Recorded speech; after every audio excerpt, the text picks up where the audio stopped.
Welcome to the Secret Sauce of Outsourcing podcast that's dedicated to making you work with Filipino workers. This is episode 174, Superstitions That Some Filipinos Still Believe. So we have superstitions in the US. Don't walk past a black cat, or the number 13 is bad luck, which you see everywhere. Like most high-rise buildings don't have a floor 13. Friday the 13th is talked about all the time. Or the superstition, don't walk under a ladder. I don't know if in your culture you hear superstitions quite a bit. I do where I live because we have so many members of the Church of Jesus Christ of Latter-day Saints who serve missions for the church, and they serve them around the world, and so then they come back and tell stories. So some of these superstitions that Julia talks about here did not surprise me one bit. When I served in Brazil, when I was on a mission in Brazil, I saw superstitions. I saw bunches of superstitions. One of them was people believe if you put a 2-liter bottle of water on top of your electric box, your electric meter, it'll lower your electric bill. And there's no basis for it other than they said that they did it and it lowered their bill. So here's what Julia says about superstitions in the Philippines. Even though a lot of us aren't that superstitious anymore, it's deeply rooted in our culture here in the Philippines. Take the greeting we use when we enter someone's home, tao po. When you enter a Filipino's home, we use the traditional greeting tao po as we're knocking on the door.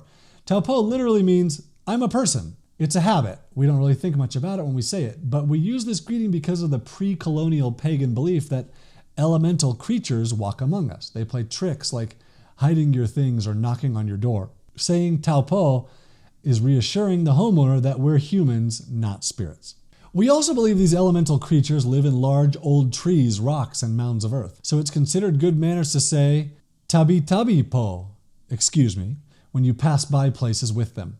Announcing your presence shows that you respect these creatures so they stay out of your way. If you fail to do this, the creatures can curse you.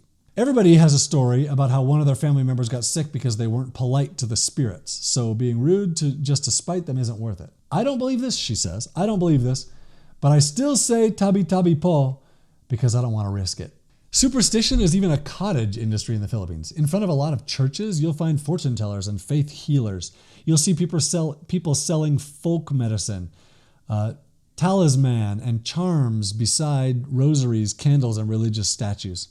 Some places even showcase these beliefs as part of their tourism campaigns. Obando, a municipality in Bulacan, which is like 20 kilometers from Manila, is renowned for its Anidist fertility festival. Childless couples dance in a procession every May to honor Tagalog fertility gods and Catholic saints. It's said that they will grant you a child if you offer chicken eggs to the church altar for the saints and dance with all your heart for the deities. Mark, who's one of our developers, is from Siquijor. Siquijor is a magical island because of how prevalent witchcraft and traditional healing are. People flock there to get their fortunes told for healing or to hex people. This practice is so widespread you can even buy love potions and folk remedies as souvenirs.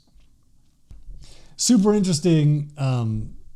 That's the end of what Julia wrote. So super interesting, some of the things that people do, some of the things that people believe, and maybe there's some truth to some of it even. Different cultures, it's always interesting to me every time I go to a different place and I find things that I didn't believe were true before, but then I see it in practice and reality. So I'm not going to say that all of these things aren't true or that they're just superstitions and silly people believing silly things, but some of it does seem pretty far-fetched to me.